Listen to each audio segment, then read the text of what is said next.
வணக்கம் நண்பர்களே.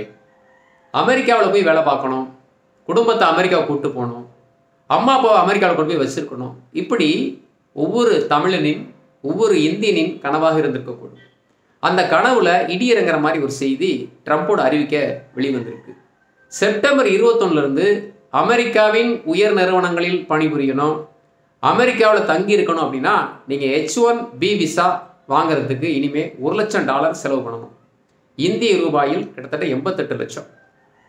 அப்போ 88 லட்சத்தை கட்டிட்டு இனிமேல் ஒவ்வொருவரும் அமெரிக்காவை நோக்கி போக முடியுமா?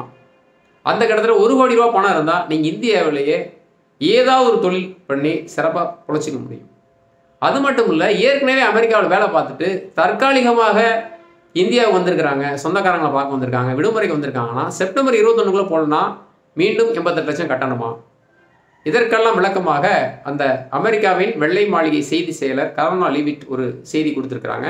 அதை பற்றி முழுமையாக என்னன்னு பார்க்கலாம். பொதுவாகவே பார்த்தீங்கன்னா அமெரிக்கா செல்வ வளம் மிக்க நாடு, ரொம்ப லிபரலாக இருப்பாங்க, பணம் அதிகமாக கொடுப்பாங்க. அதனாலவே அமெரிக்கா எல்லாரும் விரும்புவாங்க. சீக்கிரம் கொஞ்ச காலத்தில் நிறைய சம்பாரிச்சிடலாம் அப்படின்ட்டு. அது மட்டும் இல்லை, அமெரிக்கா டாலர் எப்போவுமே விலை உயர்வாகத்தான் இருக்கும். அதனால் அந்த நாட்டில் வாங்கக்கூடிய டாலர் உங்கள் சொந்த நாட்டுக்கு கொண்டு வரும்போது பல மடங்கு பணமாக கிடைக்கும். அதுவும் ஒரு காரணம். அதனால தான் நிறைய பேர் பார்த்தீங்கன்னா அமெரிக்காவில் போய் வேலை செய்கிறாங்க. ஆனால் அமெரிக்காவோட ட்ரம்ப் என்ன நினைக்கிறாருன்னா, இந்தியா ரஷ்யாவில் கச்சா எண்ணெய் வாங்குறதுனால அதை நிறுத்தணும்னு சொல்லி 50% வரி போட்டாங்க. ஆனால் அது இந்தியா சட்டம் பண்ணாமல் மீண்டும் மீண்டும் வாங்கிட்டு இருக்கனால ட்ரம்ப்புக்கு ரொம்ப கோவம். இந்தியாவை எந்த வகையிலெல்லாம் அழுத்தத்துக்கு ஆளாக்க முடியுமோ அதெல்லாம் செய்கிறாங்க. ஏன்னா கடந்த 2022 அக்டோபர்லேருந்து 2023 செப்டம்பர் வரைக்கும் கரெக்டாக ஒரு வருஷம் அமெரிக்காவில் 4 லட்சம் H1B விசா கொடுத்துருக்குறாங்க. அந்த H1B விசாவில் பார்த்தீங்கன்னா 72% இந்தியர்கள் தான் வழங்கப்பட்டிருக்கு. அப்போ அந்த H1B விசா அளவுக்கு அதிகமாக இந்தியர்கள் தான் பயன்படுது அப்படின்னு கண்டுபிடிச்சி இன்னொரு நெருக்கடியை கொடுக்கணும்னு சொல்லி தான் இந்த H1B விசாவுக்கு $1 லட்சம் நிர்ணயிச்சிருக்கிறாங்க. ஏன்னா இந்திய நிறுவனங்கள் அமெரிக்காவில் விப்ரோ, இன்ஃபோசிஸ், TCL, டாடா இந்த 4 கம்பெனி பார்த்தீங்கன்னா கிட்டத்தட்ட 40,000 H1B விசா வாங்கி கொடுத்துருக்குறாங்க. அப்போ அளவுக்கு அதிகமான H1B விசா இந்தியர்களுக்கு தான் போகுது. அப்போ அவங்களுக்கு இன்னும் ஒரு நெருக்கடி ஏற்படுத்தணும்னு சொல்லி இந்த அமலை கொண்டு வந்திருக்காங்க. இதனால் என்ன ஆகும்னு பார்த்தீங்கன்னா செப்டம்பர் 21 அமெரிக்காவுக்கு திரும்பணுமா அப்படின்னு நிறைய இந்தியர்கள் பதட்டம் ஆகிட்டாங்க. ஏன்னா அவங்க விடுமுறைக்காக இந்தியா வந்திருக்கலாம், சொந்தக்காரங்களை பார்க்க வந்திருக்கலாம், இல்லை வேறு ஏதாவது விசேஷத்துக்காக வந்திருக்கலாம்.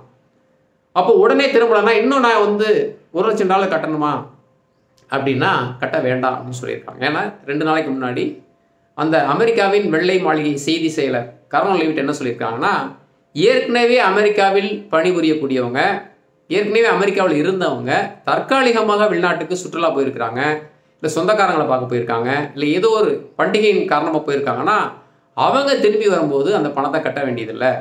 முதன்முறையாக அமெரிக்காவிற்கு வேலை வாய்ப்பிற்காக வரக்கூடியவங்க, அமெரிக்காவில் தங்கியிருக்கும்னு நினைக்கிறவங்க தான் அந்த H1B விசா கட்டணும். அப்போது இனிமே செப்டம்பர் 21 அப்புறம் நீங்கள் அப்ளை பண்ணியிருக்கிறீங்க, வேலைக்கு போக போகிறீங்கன்னா நிச்சயமாக 88 லட்சம் கட்டணும்.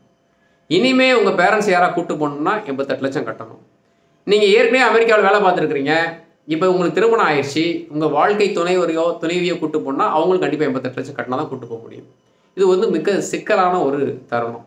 ஏன்னா அமெரிக்கா என்ன நினைக்கிறாங்கன்னா, இந்தியர்கள் அளவுக்கு அதிகமாக இந்த பணத்தை கொண்டு போகிறாங்க, இதை கண்டிஷன் போட்டோம்னா இந்த நிறுவனங்கள் $1 லட்சம் கட்ட மாட்டாங்க, இல்லை $1 லட்சம் கட்டிட்டு இந்தியர்கள் வரமாட்டாங்க. அப்போ அமெரிக்கர்களுக்கு நிறைய வேலை வாய்ப்பு கிடைக்கும், அமெரிக்கா பணம் அமெரிக்காவில் இருக்கும்னு நினைக்கிறாங்க. ஆனால் இந்தியர்கள் மிக திறமைசாலிகள், அறிவில் நுட்பமானவர்கள், அவங்களுக்கு சமமாக வேற ஆள் கிடைக்க மாட்டாங்க. நீங்கள் இந்த கண்டிஷனாக போகிறதுனால இன்னும் இந்திய அமெரிக்க உறவுகள் பாதிக்கப்படும் சொல்கிறாங்க.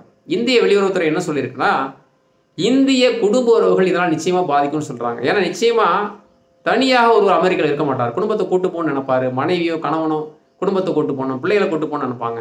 இப்போ ஒவ்வொருத்தருக்கும் கிட்டத்தட்ட $1 கோடி செலவு பண்ண முடியுமா? இது ரொம்பவே கஷ்டமான ஒரு விஷயம்.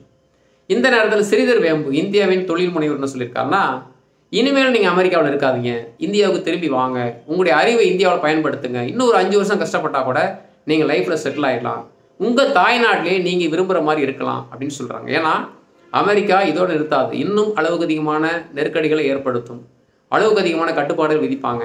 ஒவ்வொரு முறையும் நீங்கள் $1 கோடி அளவுக்கு உங்கள் பணத்தை அங்கே முடக்க முடியாது. அந்த $1 கோடி பணம் இருந்தால் உங்கள் உள்ளூரில் ஏதாவது ஒரு சிறு தொழில் தொடங்கி நீங்கள் மிகப்பெரிய அளவில் இந்தியாவில் இன்வெஸ்ட் பண்ணலாம். இந்தியாவில் வருமானத்தை நீங்கள் பெருக்கலாம். அதனால் இனிமே அமெரிக்கா என்பது இந்தியர்களுக்கு ஒரு கனவாக இருக்கக்கூடும்.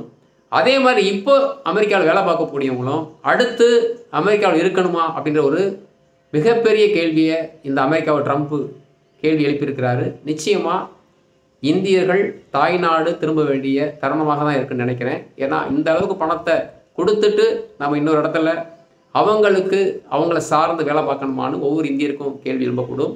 நிச்சயமாக நீங்கள் தாய்நாடு திரும்பி பாருங்கள். அளவுக்கு அதிகமான வளமும் வாய்ப்பும் நிறைய கொட்டி கிடக்கு. உங்கள் திறமைக்கு இங்கே நிச்சயமாக மிகப்பெரிய ஒரு உயர்ந்த பதவியில் வர முடியும், உயர்ந்த தொழிலை தொடங்க முடியும். அதே போல் சந்திக்கலாம். நன்றி.